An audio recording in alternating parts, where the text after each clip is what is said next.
Hello friends, welcome back to Naresh Online Academy.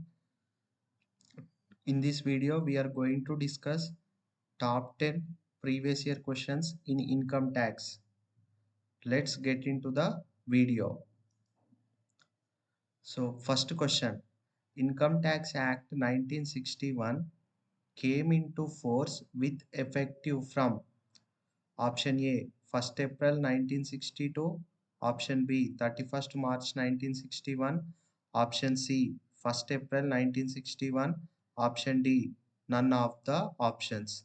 So here direct question.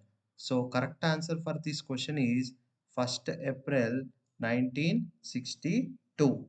So in India the Income Tax Act came into force from 1st April 1962.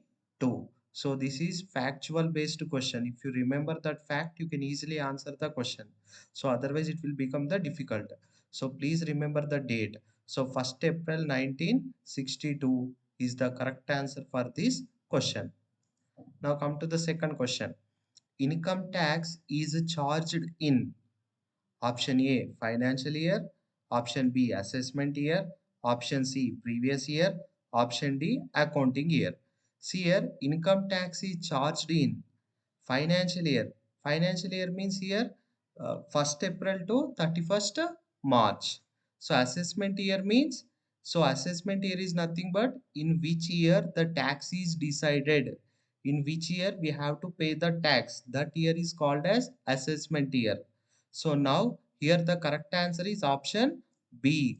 So income tax is charged in the assessment year. And come to the next one, previous year. Previous year means the year in which the assessee earned the income. So in which year the assessee earned the income, that year is treated as previous year. And next one, accounting year.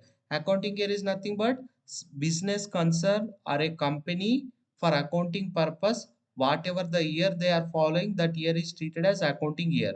So usually it may be financial year or it may be a calendar year. So for this question, the correct answer is assessment year. Now come to the third question. The basis of determination of total income of the person. Option A citizenship in India. Option B residential status in India.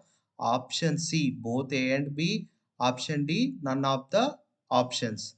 See here the basis for determination of total income. So on which basis you have to determine the total income of the person.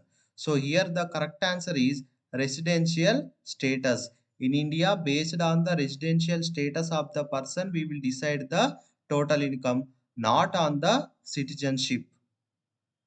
Now come to the fourth question.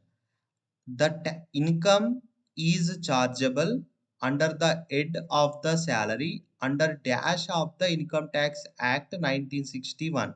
Option A section 15, option B section 20, option C section 14, option D section 16. See here the correct answer for this question is option A, that is section 15. Salary is treated under the section 15 of the Income Tax Act. Now come to the fifth question. The children education allowances, the amount exempted from the taxable income is limited to option A rupees 100 per month child up to 3 children, option B 1000 rupees per year child up to 2 children, option C 100 per month child up to 2 children, option D, none of the above. See here, the children education allowance is 100 per month per two children. So correct answer is option C, 100 per month per two child up to two children is the correct answer for this question. So in the Income Tax Act, 100 rupees per month for two children we are getting the exemption. So correct answer is option C. Now come to the next question. Municipal tax is allowed as a deduction if it is paid by the dash of the property. Very simple question. Option A owner, option B tenant, Option C, owner or tenant. Option D, none of the above. Municipal tax is allowed as a deduction if it is paid by the owner only. Option A is the correct answer for this question, not the tenant. Next, seventh question. Expenses exceeding dash paid in cash are disallowed. So option A, 10,000 rupees, 10,000. Option B, rupees 20,000. Option C, rupees 30,000. Option D, rupees 50,000. See here, expenses exceeding 10,000 rupees is disallowed. If your expenditure exceeds the 10,000 rupees, it is not allowed as the deduction. So correct answer is 10,000 rupees is the correct answer for this question. So if your expenditure exceeds the 10,000, as per the Income Tax Act, you will not get any deductions. If it is below the 10,000 or 10,000, you will get the deductions. So here the expenses exceeding dash paid in the cash are disallowed. So they are asking disallowed. So it should not exceed the 10,000. 10,000 is the correct answer. Now come to the next question. Short term capital asset means asset held by the assessee for not more than. Here given options. Option A, 12 months immediately preceding for the month of its transfer. Option B, 24 months immediately preceding the date of its transfer. Option C, 36 months immediately preceding the date of its transfer. Option D, none of the above. See here, the capital assets are divided into two types. One is short-term assets, another one is long-term asset. So if it is short-term asset, it should not exceed the 36 months. So if it is long-term asset, it is more than the 36 months. So in this question, they are asking about short-term capital asset, short-term capital asset.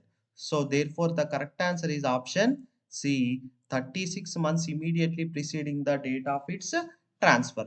If it is long-term, it is more than 36 months. So please remember, capital assets are divided into two types, short-term assets and long-term asset. Short-term is within 36, long-term is more than 36. Now, ninth question. R as taken, house on rent, sublets the same to the G. Income from such house property shall be taxable under the head. So read the question carefully. R as taken, house on rent, and sublets the same to the G. R is giving the same house to the G. Income from such house property shall be taxable under the head. Income from house property. Option A is the income from house property. Option B is the income from other sources. Option C is the income from house property or income from other sources decided by R. Option D, none of the options. See here, if you are using that particular house property for your purpose, then it will be chargeable under income from house property. Here the R is subletting to some other. R is subletting the same to the G. Therefore, it will be treated under income from other sources. Please be careful, friends. Whenever you are answering these types of questions, you have to read the question carefully. So R is not using not for his purpose. He is subletting to the others. He is giving to the some other person. So therefore it will be treated under the income from other sources. And next, 10th question. Mr. Arun received 70,000 being winning from the lottery after deduction of tax at source.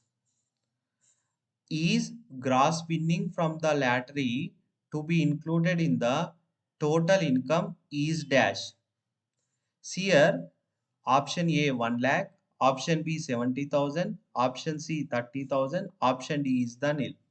In order to answer this question, first you have to remember that section 115 BB. According to this section, the casual income is allowed as a deduction at flat 30%. So tax deducted at flat 30%. So here, to answer this question, we will verify the options. So for example, option A is 1 lakh.